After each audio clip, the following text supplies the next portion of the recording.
Welcome to r/AmItheAsshole, where OP wants to leave 4 hours early for their first international flight, but her husband thinks that's way too much. Me, a 31-year-old woman, and my husband, a 32-year-old man, are going on our first trip to Japan for our honeymoon and first-year wedding anniversary. Our flight is in less than 2 days, and we are in disagreement as to how early we should be arriving to the airport.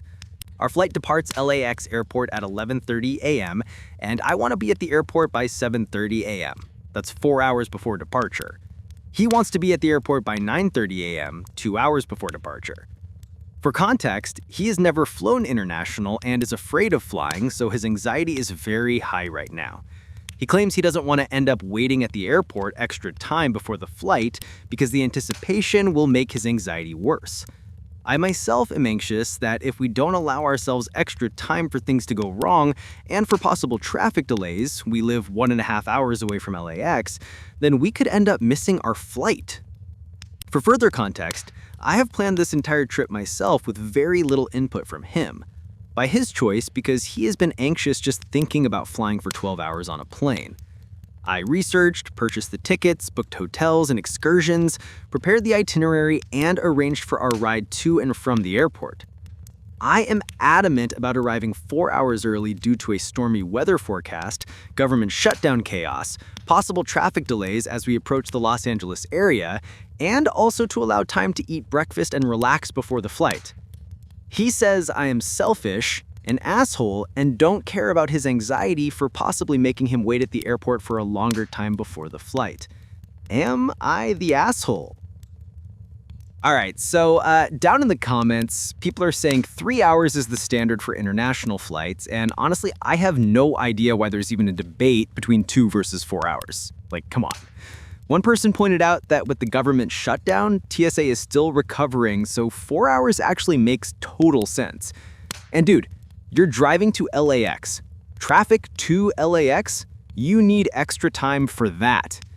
Another commenter said they'd leave 5 hours early. 5 hours!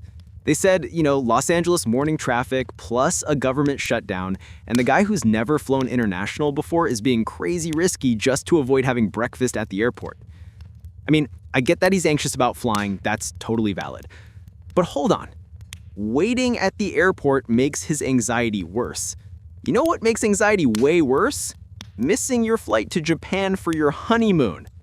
Like sitting in traffic on the 405 watching the clock tick past your boarding time, that's a panic attack waiting to happen.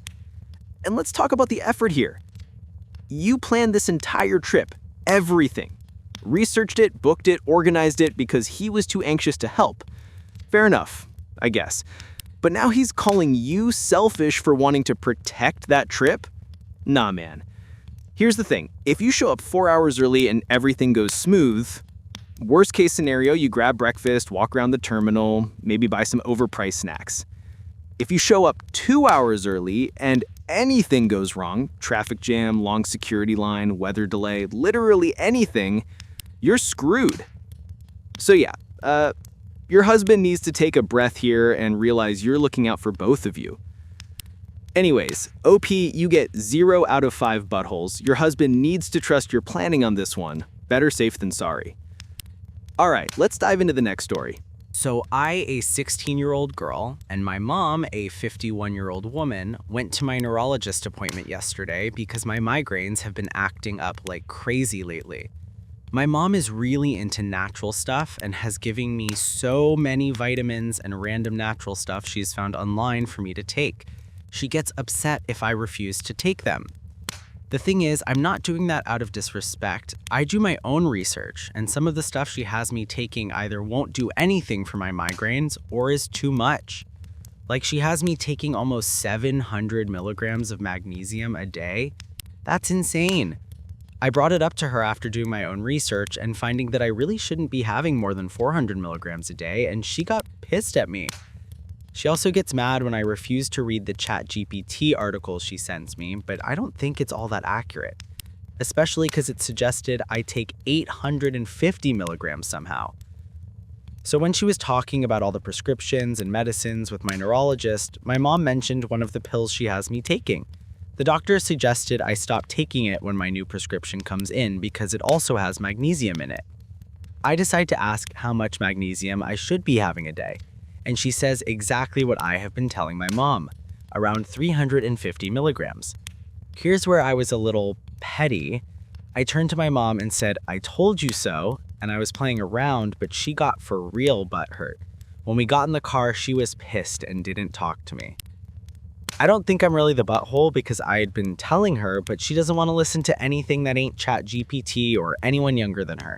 It's about my health, and I was just trying to show her that I know it's good for me as well. All right, so down in the comments, one person who's an RN points out something super important. Medical professionals need to know everything you're taking, including supplements, because dangerous interactions can happen. And magnesium, you gotta be careful with that one. Too much can really affect your heart. Another commenter hopped on to say, if you're ever in a medical emergency and you've taken substances, tell whoever's helping you. Medical professionals don't equal punishment enforcement, they just want to keep you alive. Now here's where it gets real, man. One commenter said, honestly, your mom wasn't embarrassed enough because she's going to end up damaging your organs.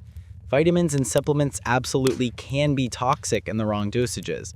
And then another person nailed it. Like, people have this stupid misconception that natural equals good or safe. But just like anything you put in your body, you can overdose on supplements and vitamins. Some of them even contradict themselves. For example, you shouldn't take calcium and iron together because calcium stunts iron absorption. Same with magnesium and calcium. You have to be just as careful taking natural remedies as you would actual prescription meds, arguably more, given how supplements aren't as heavily regulated by the FDA as prescription and over-the-counter meds. Dude, I mean, this hits home for me. I've seen people fall down these natural remedy rabbit holes, and it's scary because they think natural automatically means safe. And ChatGPT giving medical advice, that's genuinely dangerous. Like, AI doesn't have a medical license for a reason.